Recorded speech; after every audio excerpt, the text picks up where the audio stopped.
있지만 또 꾸준히 그렇게 우리 교회는 화요일마다 하고 있습니다. 앞으로는 좀 더 또 새롭게 이제 또 앞으로 계획들을 세우고 나갈 때가 올 것입니다. 우리는 로마서를 지금 읽어가고 있는데요. 띄엄띄엄 읽지 않고 촘촘히 이렇게 읽어가려고 합니다. 로마서는 아주 너무도 중요한 그런 서신서이기 때문입니다. 케제만이라는 그 주석가, 이 학자는 모든 서신서 중에서 이 로마서가 가장 중요한 신학적인 그런 서신서라고 그렇게 평하고 있습니다. 오늘 그 본문이 사실 100%는 아니지만 대부분의 학자들은 이 본문, 이 16절, 17절을 로마서의 주제문이라고 하고, 이 주제문을 잘 이해하면 로마서를 바르게 풀어갈 수 있다고 보고 있어요. 그러니까 로마서로 들어가는 문이라고도 할 수 있겠죠. 열쇠라고도 저는 표현해 놨는데요. 이제 그 말씀 중에 오늘 본문 바울 사도님이 뭐라고 표현하냐 하면, 내가 복음을 부끄러워하지 아니한다 이렇게 말하고 있고, 표준세번역은 거기 표준세번역을 써놨는데요, 다 같이 나의 고백으로 함께 읽을까요? 나는 복음을 부끄러워하지 않습니다. 이렇게 다 바울은 고백을 하였습니다. 당시에 이 복음이라고 그러면 복된 소식, 기쁜 소식인데 정말 기쁘냐? 사실 그것이 뭐냐 하면, 우리 예수님이 십자가에 달려 죽으셨대. 피 흘려 죽으셨어. 그런데 그분이 사흘 만에 다시 살아나셨대. 이런 얘기가 복음인 거죠. 그런데 당시 유태인들에게는 이것은 어리석은 것이죠. 유태인들은 표적을 원해요. 그래서 정말 하늘에 만나를 내리고 반석에서 생수를 솟구쳐 내던 모세 같은, 또 엘리야 같은 불병거를 내리는 그런 메시아를 원하고, 로마를 정복할 그런 메시아를 원하는 것이죠. 그런데 예수님은 십자가에 달려 죽으셨어요. 또 헬라인들은 정말 철학을 시작한 그들답게 궁리하고 연구하고 이치를 따지고 이런 이성적인 면에서 뭔가 답을 원하는데, 그들에게는 십자가에 달린 예수란 구세주커녕 정말 사람 축에도 못 든 죄인 중에 죄인일 뿐이죠. 그래서 미련하게 보이는 겁니다. 그런데 바울 사도님은 가말리엘 문화생으로 율법에 정통하고 타나크, 모든 율법, 토라를 비롯해서 성문서라든지 다 능통한 학자지만, 그리고 또 헬라 철학도 다 능통한 그런 철학도 아는 사람이지만, 그가 몸으로 경험한 복음은 부인할 수가 없는 것이죠. 사울아, 사울아, 네가 어찌하여 나를 부인하냐, 나를 핍박하냐 할 때, 주님 누구십니까? 이런 그냥 만나버리는, 주님을 만나는 무슨 이성적인 판단과 무슨 신비한 경지에 들어간 게 아니라 그냥 확 만나버린 것이니까요. 어떻게 해보지 못하는, 불가항력적으로 주님을 경험한 사도 바울로서는 부인할 수 없는 것이죠. 그리고 그 복음이 자기를 어떻게 변했는지, 그 복음 안에서 자기가 얼마나 기쁜지, 그리고 복음 안에서 누리는 생명이 얼마나 역동적인지 아는 바울 사도로서는 복음을 부끄러워할 수가 없는 거죠. 그래서 오늘 나는 복음을 부끄러워하지 않습니다. 여러분이 뭐라 하든지, 주변이 어떠하든지 나는 복음이 부끄럽지 않습니다. 이렇게 고백하고 있어요. 그런데 사실 오늘 이 시대에 우리들의 삶은 어떤가요? 우리 주변에 예수 믿는다고 하면 이상한 사람처럼 쳐다보고 아주 꼴통으로만 생각하는, 예수 믿는 사람들은 욕심쟁이고 나쁜 짓거리만 하고 이 교회에 맨날 싸우고 이런 아주 부정적인 시각으로 바라보고 있는 사람들 틈에서 나는 그리스도인입니다. 나는 예수 믿어요. 이렇게 말하기가 썩 쉽지 않는, 아니 상당히 어려운 그런 때를 우리가 살고 있단 말이에요. 그런데 정말 우리 강서 가족들은 그런 상황 속에서도 복음, 예수 그리스도의 복음이 나에게 부끄럽지 않는 그런 은혜인가요? 정말 나는 복음을 부끄러워하지 않습니다. 오늘 전도대에 죽어가는 영혼들을 살리자고 그렇게 빛을 비추자고 찬양하셨는데, 복음을 부끄러워하지 않는 사람들이신가요? 정말 예수님의 복음을 자랑스럽게 생각하신가요? 이 바울은 오늘 나는 복음을 부끄러워하지 않는다, 이렇게 부끄럽다는 부정적인 의미의 단어와 함께 않는다라고, 나는 복음을 자랑한다, 나는 복음을 좋아한다 이렇게 표현하지 않고 복음을 부끄러워하지 않는다 하는 이런 부정적인 강조법을 쓰고 있어요. 부정의 부정은 강한 강조잖아요. 나는 복음이 자랑스럽다는 것을 더 강하게 표현한 게 부끄러워하지 않는다는 표현이거든요. 그렇게 담대하게 로마의 사람들에게 증거하고 있는데요. 이런 바울의 정신과 이런 태도를 오늘 이 저녁 저와 여러분도 가지십시다. 복음을 부끄러워하지 마십시다. 부끄러워하지 않을 이유가 있습니다. 그 다음 이제 9절에 나와 있는데요. 우리말 성경으로 제가 거기 써왔습니다. 두 번째 그 인용구를 다 같이 함께 읽을까요? 나는 복음을 부끄러워하지 않습니다. 이 복음은 모든 믿는 사람들에게 구원을 주시는 하나님은 능력이기 때문입니다. 영어로는 because라는 단어를 NIV 성경은 쓰고 있어요. 그래서 나는 복음을 부끄러워하지 않습니다. 왜냐하면 하고, 왜 부끄러워하지 않는가? 그 대답을 하고 있어요. 왜냐하면 바로 그 복음에는 사람을 구원하는 하나님의 능력이 있기 때문에, 아니 그 복음은 하나님의 능력이기 때문입니다. 이렇게 대답하고 있어요. 사랑하는 강서가족 여러분, 진정으로 복음은 하나님의 능력일까요? 하나님의 능력? 하나님의 능력, 그 능력은 어떤 건가요? 하나님의 능력, 여기에 초점이 있는 건데요. 오늘 본문의 말씀이 하나님의 능력, 하나님의 힘, 하나님의 파워, 그러니까 헬란 말로는 하나님의 디나미스, 다이나마이트가 거기서 나오거든요. 폭발하는 힘, 역동적인 힘, 하나님의 힘이다. 무엇이요? 무엇이? 복음이. 아니 십자가에 달려 돌아가신 양반이 무슨 힘이냐 이거죠. 그런데 십자가에 달려 죽으신 그분, 그리고 다시 사신 그분이 또 그것뿐 아니라 인간이 돼서 오시고 주님의 오심과 다시 재림하실 이 모든 사건이 다 복음인데, 크게 말하면, 그리고 그 복음의 핵심은 십자가와 부활이죠.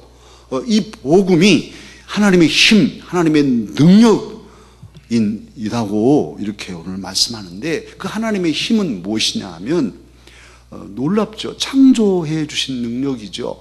하나님의 힘, 그 힘으로 하나님은 온 세상을 지으셨어요. 저와 여러분도 하나님의 능력으로 지음을 받았죠. 그리고 보존하시고 계셔요. 그 하나님의 힘은 어떤 악한 사람도 변화시킬 수 있고, 어떤 죄도 용서하실 수 있는 힘이 있고, 어떻게 상한 마음일지라도 싸매실 수 있고, 아무리 죽을 병이 들어도 하나님의 능력은 고칠 수도 있고, 믿으십니까? 하나님의 능력은 놀라운 것이죠. 엄청난 것이죠. 복음의 능력이 그런 건데 우리는 이게 너무 약해서, 저는 오늘 이 말씀을 준비하면서도 다시 더 돌이켜보고, 저도 마찬가지죠. 목사인데도 복음의 능력으로 서 있는가, 여러 가지 교회의 어려운 문제들을 염려하고 걱정하고 내가 걱정하고, 그게 아닌데 복음의 능력 안에서는 믿습니다 하면 하나님의 능력이, 그 하나님의 힘이 나와 함께 하시고 나를 이끄실 것이고 하나하나 모든 문제의 매듭을 능히 풀어줄 수 있는데 왜 아까 우리 찬양 왜 걱정하느냐, 왜 염려하느냐, 어쩌면 이렇게 다시 또 돌아가서 복음은 다 까맣게 잊어버리고 하나님의 능력은 없이 비실비실한 그리스도인으로 이 시대를 살아가는지. 오늘 하나님의 능력은 우리를 능히 구원할 능력입니다. 우리의 모든 삶을 새롭게 할 능력입니다. 그 능력이 복음에 있습니다. 그리고 이제 복음은 우리를 구원하는 것이니까 그 구원할 능력, 그 은혜가 하나님께 있는데 구원이 무엇인가요? 여러분, 구원이 무엇이죠? 구원이 무엇일까요?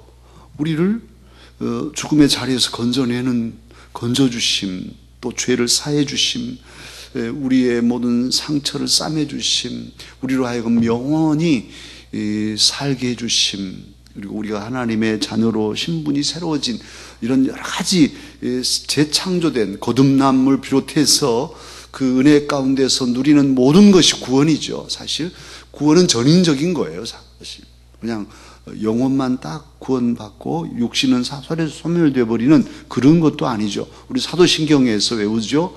죄를 사하여 주시는 것과 몸의 부활과 무엇을 믿습니까? 영생을 믿습니다. 그러니까 몸과 또 영혼의 영원한 삶, 이 전인적인 그런 구원을 우리는 믿고 사는 사람들이에요. 그리고 이 구원은 현재적이면서도 미래적인 거죠. 하나님의 나라에 가서 아직 이루어지지 않았어요. 모든 심판과 모든 세상 만물과 함께 새로운 삶을 살아갈 그 하나님 나라를 우리는 소망하며 사는 사람들인데, 그러면 구원은 미래적인 것만 되는가? 그렇지 않아요. 지금도 복음 안에서 우리는 하나님의 나라가 이미 시작됐고 영생의 힘과 그 은혜를 누리며 살게 되었습니다. 살고 있습니다.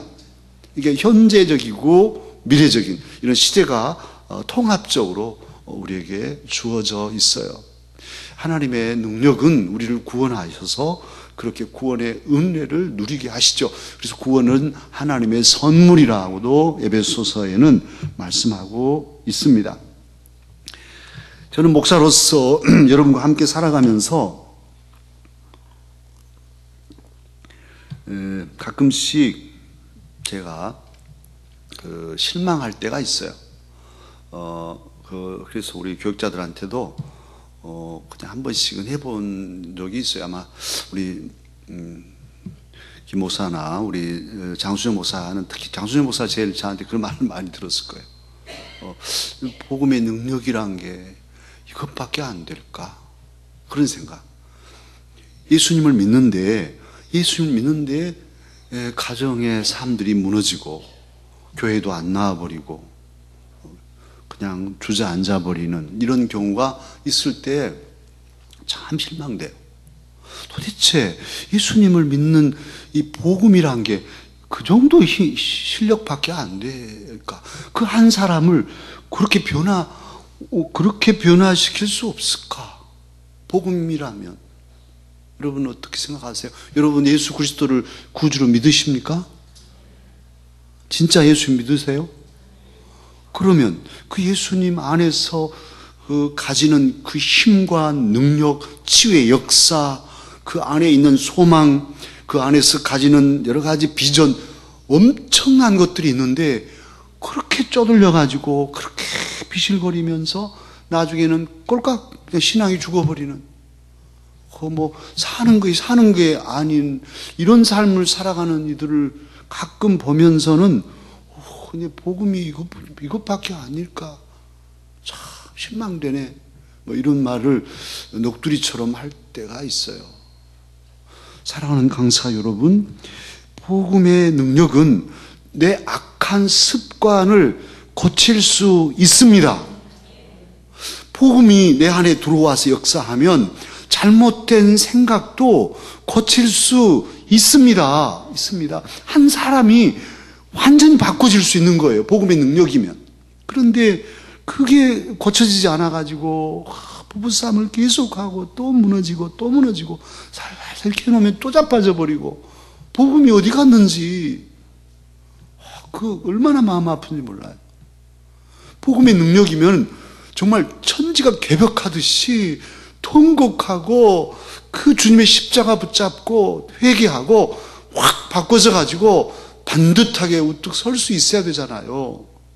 그런 능력인데 또 이 선배들이 그렇게도 했는데 정말 김익두 깡패 김익두가 오면은 장이 서지 않고 또 뭐